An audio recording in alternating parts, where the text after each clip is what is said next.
Hey folks, hi. Kelwin here. How you doing? I'm out here in my outside office. I'm listening to squirrels overhead making all kinds of noise and just enjoying my evening.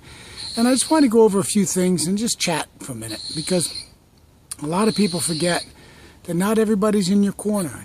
And who's in your corner, who isn't in your corner? How are we going to recognize what's what we want and what other people want for us, and what's the right thing? Who are we listening to advice to and from, and why?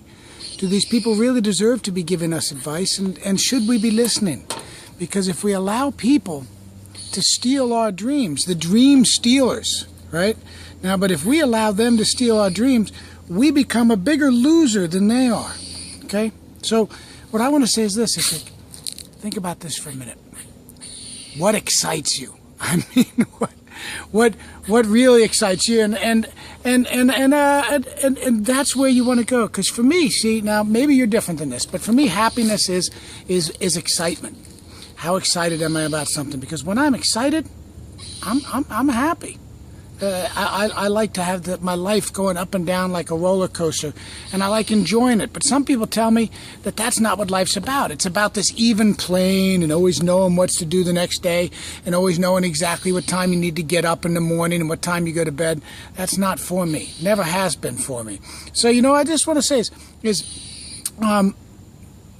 guys, give yourself big, audacious dreams. Really big. The bigger, the better. Because, it's like it says, and I got this, and I want to get to, make no small plans, for they have no magic to stir a man's blood. And some of my mentors have said that for years, is don't make the small plans, make the big plans, the kind of plans that excite you, so that you want to go run for them. And don't let the dream stealers steal your dreams. Who are the dream stealers? Well, usually they're friends, family, people who will love us to death. They'll literally love us to death. And it's like somebody said to me, don't ever listen and don't take money advice from anybody making less money than you want to make.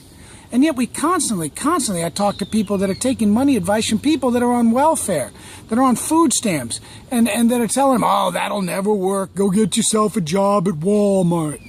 And if you got a job at Walmart and you're happy, great. Nothing wrong with that. You got a job waiting tables and you love it, great. If you're doing something you love, keep doing it. Don't stop. But if you're not doing something you love in life, then you got to look at why.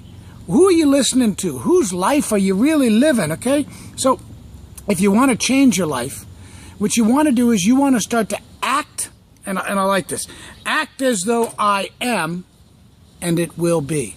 Now, that doesn't mean go out and borrow $1 zillion and buy yourself a big yacht.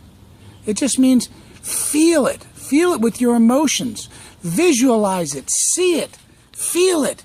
And be ready to go for it. Don't let other people tell you, oh, that's ridiculous. That's just way too big a dream. All you really want to do is work really hard for 40 or 50 years, and then when you retire, you can kick back then.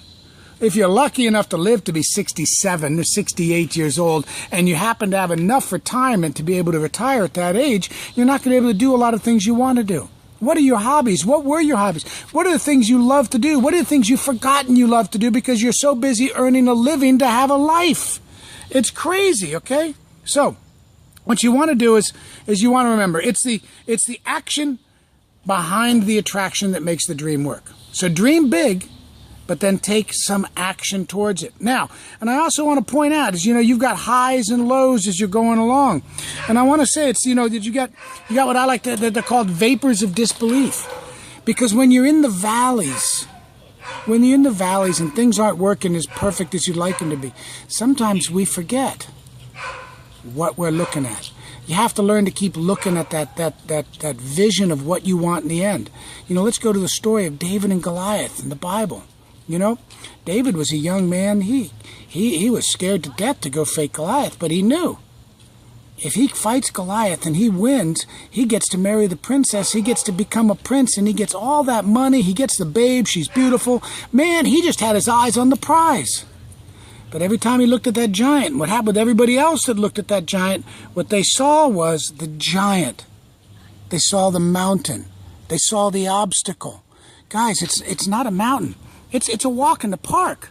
It's a walk in the park as long as we remember it is, okay? You know, so when the view of your dreams get blocked by the mountain, when you're in the valley, you gotta remember that you're creating those mountains. Those mountains aren't real. They're created by you. They're obstacles put up by you, usually because of things that you have fears from when you grew up with, things that people have told you, things you've been indoctrinated for.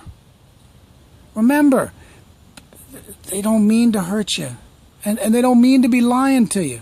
But the fact of the matter is, most of the people are going to tell you things that are not going to help you because, frankly, misery loves company. So if you're not doing what you want to do, chances are, if you're looking at this video, you've had some interest in doing some kind of a work from home, something that you're doing. And something's holding you back from moving forward and grabbing a hold of it and running with it.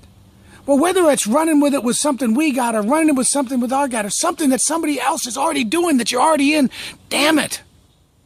Grab it, run with it. Don't listen to the noise from the dream stealers. Okay? Don't listen to the dream stealers. And I'm going to end it with this here. It's a little story about a guy. He's working really hard, and he's got to work hard. He's got to make his living, and his son keeps bothering him to work with him, right? And he's got to get to his son. He wants to be with his son, but he can't be. So what he does is he gives his son something to do.